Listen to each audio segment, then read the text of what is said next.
Ruby Alden stepped off the rattling evening train with a case of medical supplies and a wool coat too thin for the Dakota winter. Snow drifted across the abandoned platform, shivering beneath the lanterns like restless ghosts. The conductor tipped his hat before climbing back aboard, and the last car disappeared into the dark plains with a mournful whistle. Ruby remained standing, fighting the tremor in her fingers as she scanned the empty street. The clinic wagon that was supposed to meet her had not appeared, and the town seemed already asleep beneath its curtain of icy quiet. She wrapped her arms around herself, feeling the cold seep through her uniform. Her boots were damp from melted snow, and exhaustion settled into her bones after days of travel. She had promised herself that she would not cry again in public, not after burying the man she once planned to build a life with, yet the loneliness around her pressed like a heavy curtain. The small wooden station offered no waiting room, just a bench beneath a roof and the scent of old tobacco. She paced, trying to keep her circulation alive.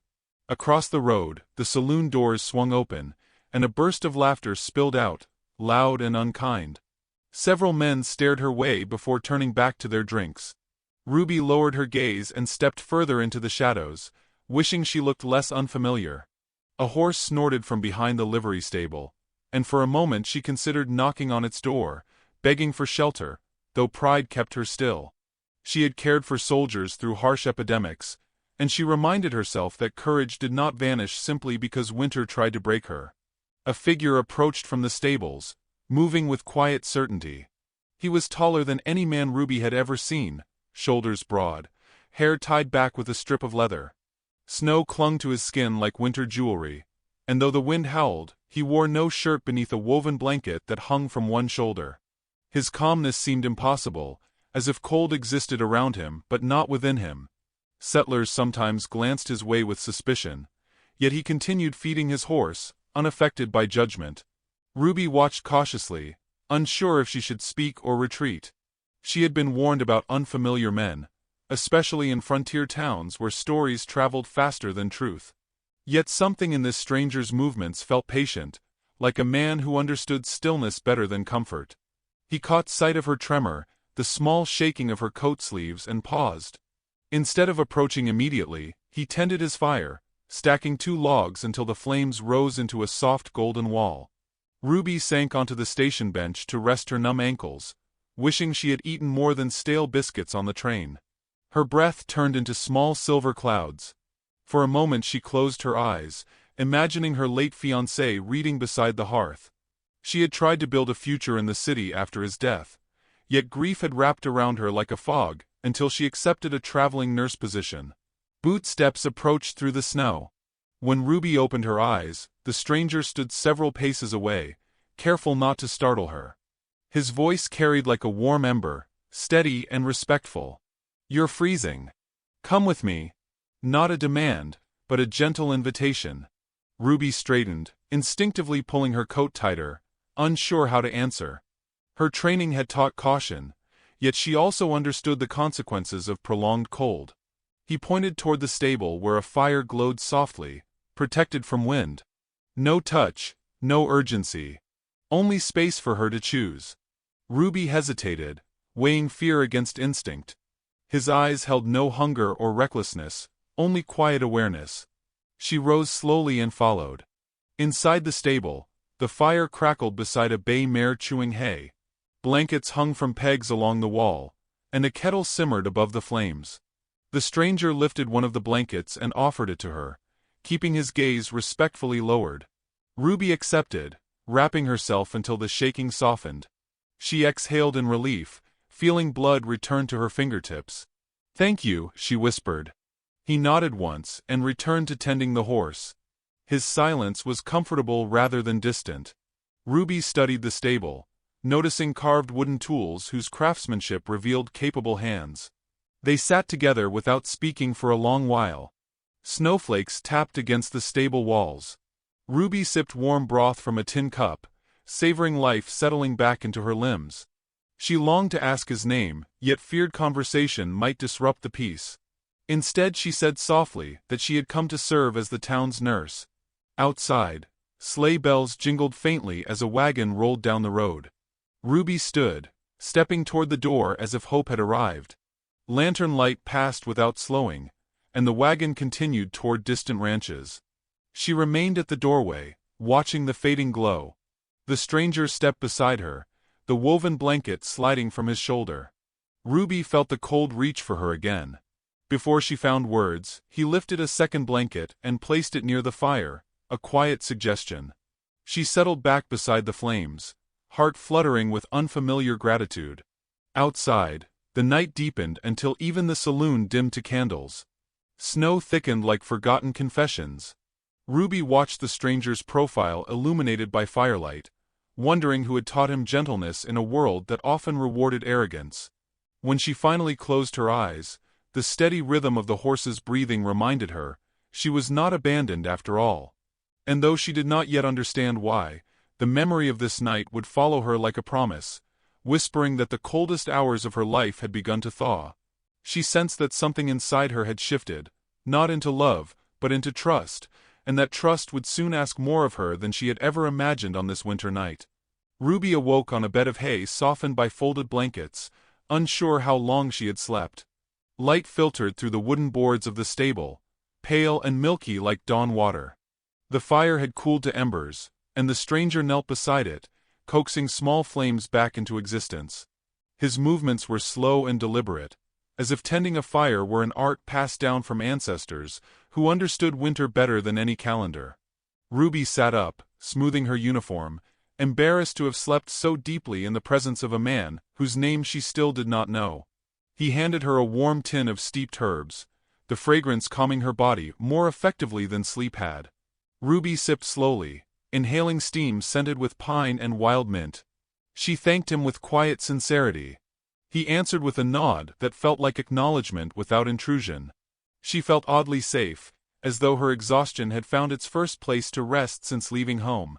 When she stepped outside, sunlight sparkled across endless snow, turning the plains into a sea of alabaster. The town began waking. Smoke rose from chimneys, horses stomped frost from their hooves, and distant roosters protested the icy morning.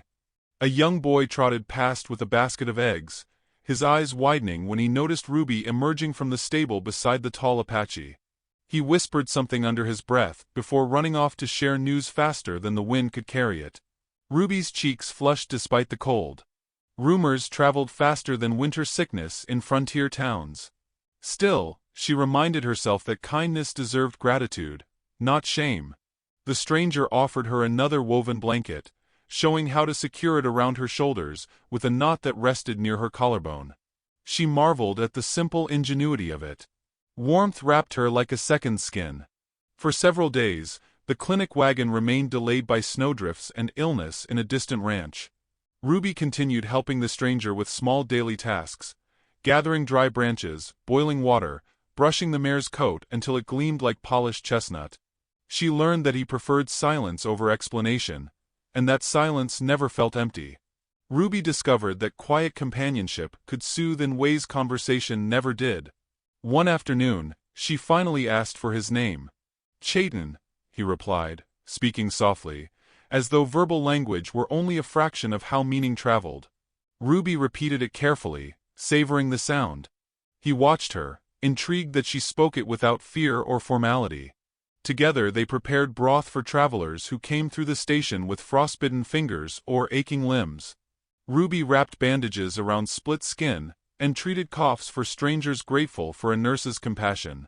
Chayton chopped wood, hauled water, and let her rest without insisting she prove strength she no longer needed to defend. She noticed that his presence steadied her pulse like a hand on a restless horse. Evenings settled into ritual.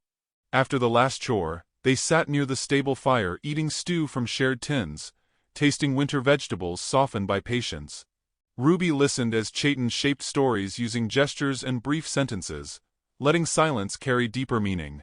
He told her he had known war and displacement, families scattered by fear and treaties that broke more than promises. Yet no bitterness lived in his tone. Ruby sensed a man who had learned to protect tenderness behind calm endurance.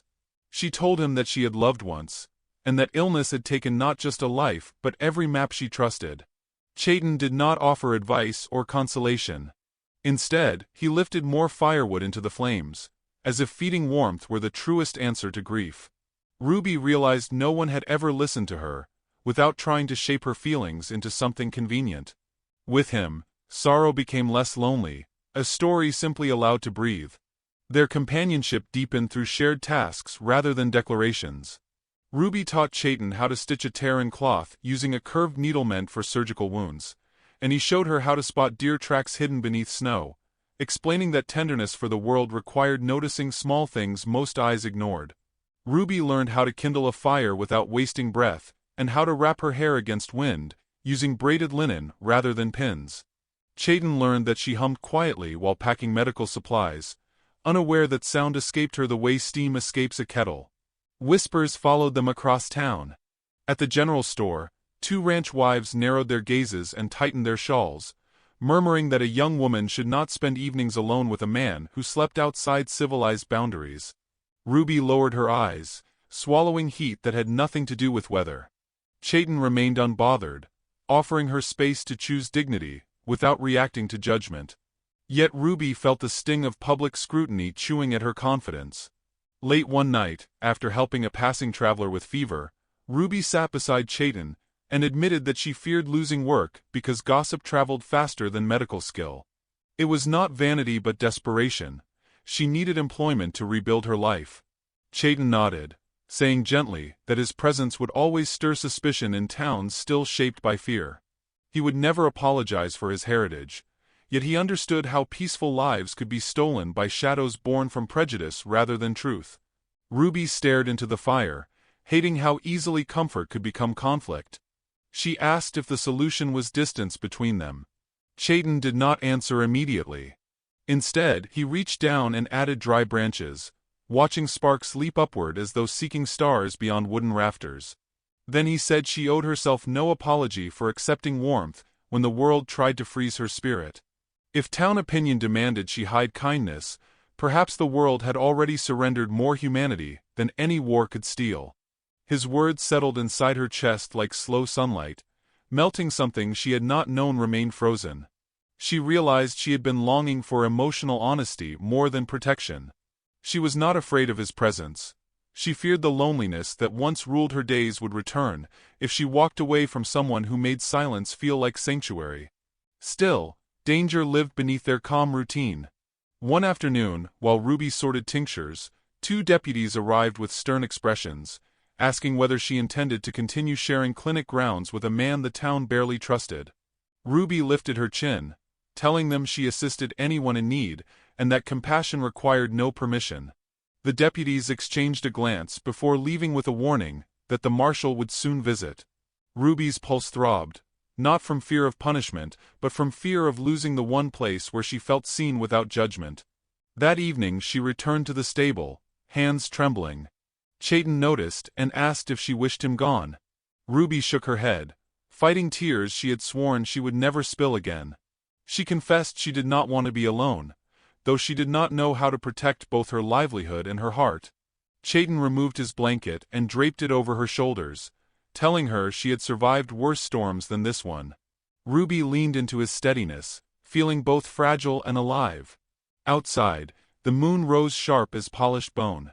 The world lay quiet except for the distant clatter of boots near the saloon.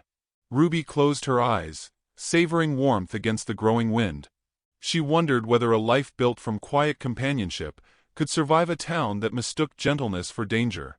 Chayton stared toward the snow-covered horizon, as though expecting conflict before dawn, and Ruby suddenly sensed that trouble was moving toward them faster than winter clouds.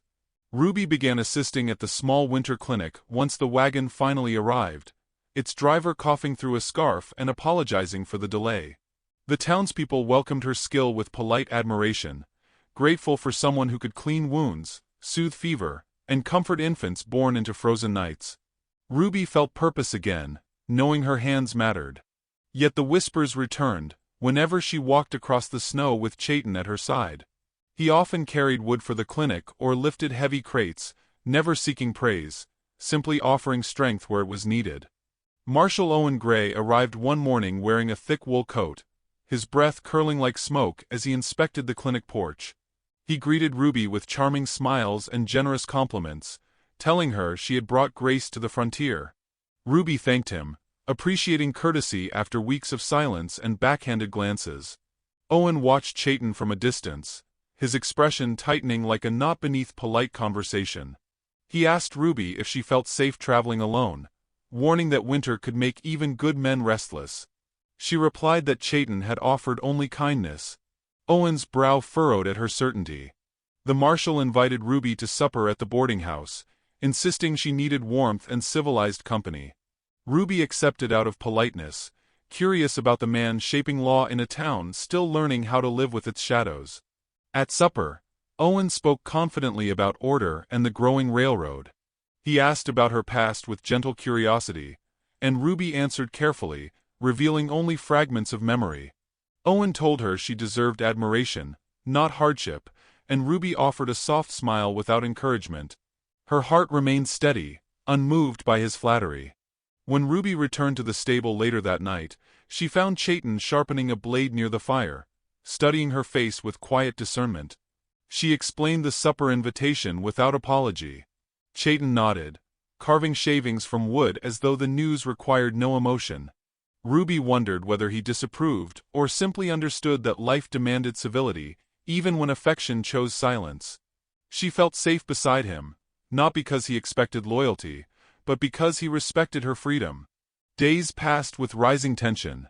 Owen visited the clinic often, offering to escort Ruby on errands and reminding townspeople that he stood ready to protect their interests. Some settlers welcomed his presence, believing authority kept them safe. Others whispered that the marshal desired Ruby more than he desired justice. Ruby noticed his gaze lingering whenever Chayton arrived to help her stack crates or distribute medicine. Chayton responded to scrutiny with calm dignity, never challenging or defending himself. Ruby admired restraint that felt deeper than pride. One bitter afternoon, a rancher's wife went into early labor during a snowstorm. Ruby packed supplies and asked for a wagon driver. Owen volunteered, insisting the journey was dangerous and required a man sworn to protect life. Chayton stepped forward without words, preparing blankets and lantern oil. Owen shot him a wary glare and told Ruby that lawmen, not outsiders, should accompany her. Ruby chose both men, determined to save a mother and child rather than entertain rivalry. The storm thickened as they reached the ranch. The wind screamed like a restless spirit, driving snow sideways until the horizon vanished. Ruby worked by lantern glow, guiding the exhausted woman through hours of labor. Owen paced the room, gripping his revolver as though fear could be shot out of the air. Chayton gathered water, held blankets near the stove, and offered steady silence that calmed nerves more effectively than words. When the infant finally cried, Ruby wrapped the tiny girl in warmed cloth and placed her into trembling arms. Relief filled the room like breath after suffocation. On the return journey, Owen spoke sharply, accusing Chayton of stepping beyond acceptable boundaries. He claimed Ruby's reputation could suffer if people believed she relied on a man who answered to no one. Ruby defended Chayton, saying compassion required no license. Owen argued that compassion without rules invited chaos. Chayton remained silent, guiding the horse through deep snow as though the storm's roar meant nothing. By the time they reached town, the saloon buzzed with speculation. Ruby could feel eyes trailing her every movement whenever she walked beside Chayton. A shopkeeper refused to sell flour while he stood in line, muttering that business and friendship should not mix. Ruby apologized to no one, but her chest tightened with fear that prejudice could cost her more than reputation. Chayton sensed her worry, telling her she owed the world nothing except truth. Yet truth rarely survived rumor. Owen visited the clinic with stern authority, informing Ruby that town council members had concerns about Chayton's presence. He said criminals often hid behind quiet faces, urging Ruby to reclaim the trust she deserved by keeping distance. Ruby replied that kindness was not a crime. Owen reminded her that law protected women who understood caution. Ruby asked who would protect men judged without wrongdoing. Owen had no answer. That night, Ruby found Chayton saddling his mare beneath moonlight. She asked where he planned to go. Chayton said towns sometimes required solitude to feel safe, and his absence would quiet storms she had not caused. Ruby reached for his arm, saying she did not want him to disappear. Chayton looked at her with tenderness preserved by restraint. He told her that freedom meant allowing someone to leave even when it hurt. The wind rattled loose boards along the stable, carrying distant voices from the saloon. Chayton placed his hand over Ruby's and promised that his leaving would not erase what had been shared. Ruby felt her heartbeat break into a rhythm she could not control. The mare stamped her hoof impatiently, sensing urgency. Before Chayton lifted the reins, a lantern carriage rolled into the street, stopping beside the clinic. Owen stepped out, coat whipping in the wind, eyes sharp with judgment. Ruby realized the world had come to collect answers she was not ready to give. Ruby stood frozen between the marshal's stern expression and Chayton's quiet resolve. Snow churned beneath the carriage wheels as if the sky wished to wash everything clean. Owen demanded clarity, asking whether Ruby intended to continue associating with someone the town could not fully trust. His voice remained calm, yet its softness carried the weight of expectation. Ruby told him that Chayton had done nothing but help, that no sickness would have been eased without his steady hands. Owen listened without interrupting, then reminded her that kindness did not shield her from consequences. The council feared her reputation would falter, and a faltering reputation could cost her the clinic job she fought to protect. Chayton lowered his gaze, as though absorbing guilt he had never earned. Ruby felt torn between gratitude and dread. She had finally built purpose again, but the town had power over her employment, and employment meant survival.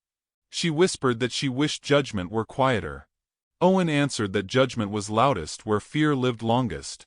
He stepped into the carriage and departed, lantern light trailing behind him like a warning. Ruby turned toward Chayton, throat tight with emotions she barely understood.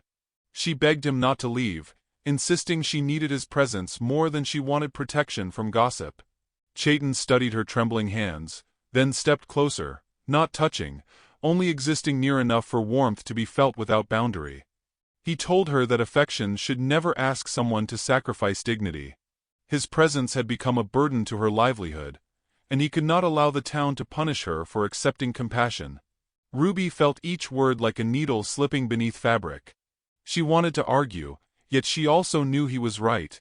If the council dismissed her, she would lose income, identity, and the fragile sense of stability she had begun rebuilding. Chayton did not blame her for fear. He simply understood that leaving might protect her more deeply than staying ever could. At dawn, Ruby returned to the stable with a basket of bread as a peace offering. She found the fire cold, the bed of hay empty, and the mare already gone. A worn blanket hung from a peg like a farewell. For a long time, Ruby stood motionless, hands trembling so fiercely she almost dropped the basket. She had believed she would wake each day to shared silence and mutual purpose. Instead, she felt abandoned by a comfort she had barely allowed herself to trust. Her throat ached, not from cold but from a grief she did not recognize until that moment. Days at the clinic became longer than winter shadows. Ruby kept busy treating frostbite, tending coughs and stitching wounds, yet every quiet pause felt hollow. She tried to distract herself with medical chores, but the rhythm lacked meaning without Chayton's calming presence near the stable fire. She could not return to the boarding house without sensing his absence between breaths.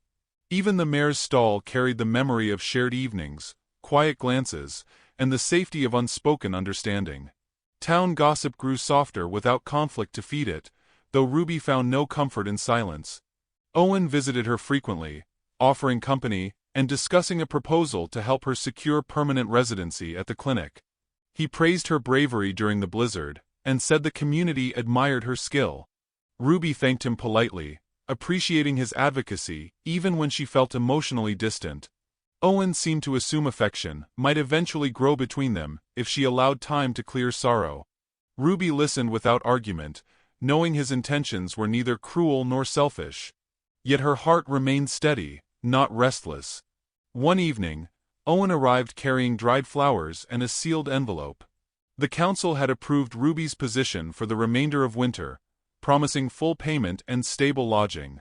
Ruby accepted the news with relief, but the envelope felt heavy against her fingers. Owen studied her expression, and gently asked whether the man who left had hurt her. Ruby answered truthfully. No one had hurt her, she had simply tasted a kind of companionship she could not describe, only miss. Owen seemed wounded by a truth she had not meant to reveal. He proposed marriage with gentle certainty, reminding her that life offered more comfort when shared. Ruby breathed carefully, explaining she could not offer love she did not feel. Owen accepted the refusal with dignity, insisting her honesty deserved respect. He left without bitterness, only disappointment. Ruby watched his silhouette fade across the snowy street, feeling the ache of rejecting something safe because her heart had been awakened by something deeper. Winter thickened. One night, Ruby received news from a distressed ranch family. A mother in early labor needed immediate assistance, and no doctor was nearby. Ruby packed supplies and rode a borrowed horse through a blistering storm, feeling both fragile and fiercely alive. She reached the cabin alone, delivered a healthy child, and sang soft verses until the exhausted mother slept. When Ruby stepped outside, the storm had stilled, leaving the world quiet and silvered beneath moonlight. She whispered a thank you into the darkness, believing Chayton's teachings had strengthened her spirit more than medical training ever could. As she rode back toward town, she noticed how the plains stretched without boundary, endless and unfamiliar. She felt a longing stronger than grief, an ache to find the one soul who had listened without trying to fix or shape her. She reached the stable and warmed her hands near the stove, imagining Chayton sitting where she once found him. She realized that love, if it existed, was not built from declarations or dramatic moments, but from small acts of shared purpose and quiet courage. The next morning, Ruby visited a traveling trader who mentioned seeing an Apache camp along a frozen river several hours away. Her pulse sparked with sudden clarity. She borrowed a horse and bundled food, medicine, and a thick winter robe. Without seeking permission or explaining herself, she rode through wind that sliced like glass, trusting instinct more than planning. The plains stretched wide, yet she felt certain she was following the right direction. Hours passed before Ruby saw smoke drifting near a row of cottonwoods, fragile and persistent. She slowed her horse and followed the riverbank, until she noticed a familiar silhouette sitting before a small fire. Chayton remained still, carving wood, as though waiting for daylight to reveal something worth remembering. Ruby dismounted, boots sinking into soft snow, heart racing like the wings of a trapped bird. Chayton's head lifted slightly, sensing her presence before she spoke a word. He turned toward her, expression unreadable yet gentle, as though he had never truly left at all. Ruby stood beneath the cottonwood trees, the wind murmuring through frozen branches, as though the land remembered every footstep that had passed before them. Chayton rose slowly from the fire, his eyes watchful, not guarded but curious. Ruby approached without hesitation, though her breath trembled in the cold. She had ridden for hours, yet she felt no fatigue, only a fierce certainty that she belonged here, near the quiet flame that had once steadied her shaken heart. Chayton gestured toward the fire, offering warmth as naturally as he breathed. Ruby knelt beside him, her hands cupping the steam rising from a pot of pine tea. For several minutes, neither of them spoke. Silence felt like language. Ruby sensed that words would arrive only when they could no longer remain inside her chest. She studied the lines on Chayton's face, the traces of winter, solitude, patience, and a tenderness he rarely showed the world. "I missed your company," she whispered finally, unsure whether the confession sounded too fragile. Chayton nodded gently, not as acknowledgement but as recognition. He said he had left to grant her freedom from fear, believing he was a weight she should not have to carry. Ruby stared into the fire, realizing the heartache she had felt after his departure had been deeper than loneliness. It had been recognition of something she never expected to find again, peace that came from being fully seen. She told him the clinic felt colder without him, even when the stove glowed red. Every evening, she imagined turning to share a thought, or to sit beside a fire made brighter by companionship. She spoke of realizing that life offered safety without affection, yet affection without safety had become unbearable. Chayton listened without stirring, eyes reflecting flames like small embers returning home. He asked whether she sought closure or reunion. Ruby inhaled the crisp air, choosing honesty over caution. She had come not because duty demanded it, but because her heart refused to accept his absence as final.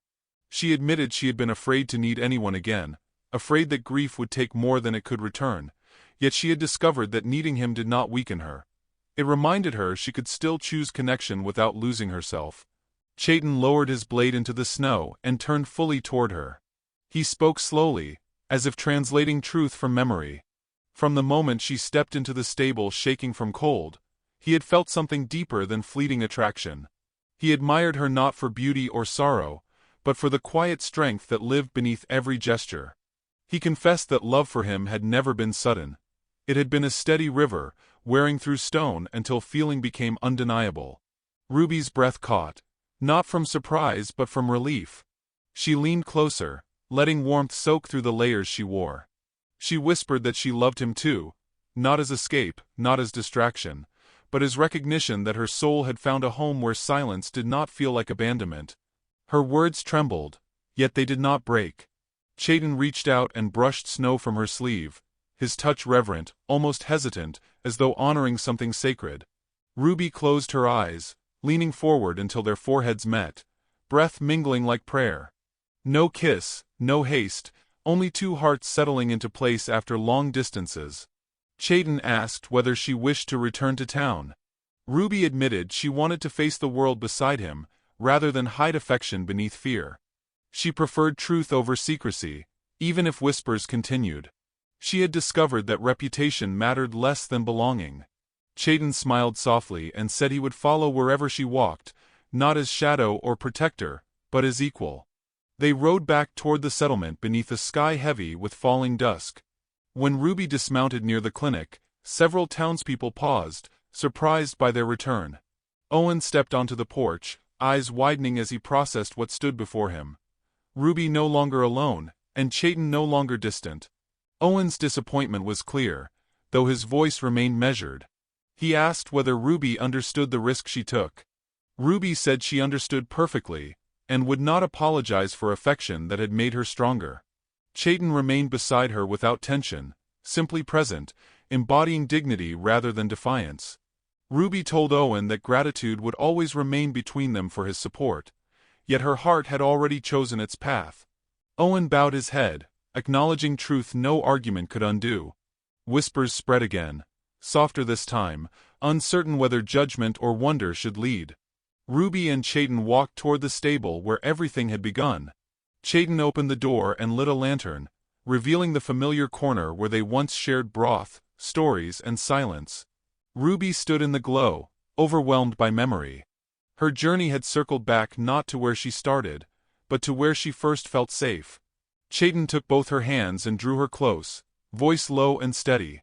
He promised he would never ask her to abandon her work, her independence, or the gentle fire that lived inside her. He asked only that she allow him to care without condition. Ruby rested her palms against his chest, feeling the steady beat beneath winter layers, and whispered that love did not confine. It gave breath to everything worth holding. Ruby looked toward the open doorway, seeing the world waiting without threat. She knew storms would rise again, but she no longer feared them. She had learned that love was not a shelter from conflict. It was the warmth that made conflict survivable. The lantern glowed brighter, illuminating the horses' calm eyes and the shadows of their intertwined hands. Ruby leaned into Chayton, breath soft against his cheek, and whispered that she was no longer freezing. Not in the presence of someone whose silence felt like sanctuary. The stable held them like an embrace, and every falling snowflake felt like a vow the world would remember long after voices faded there.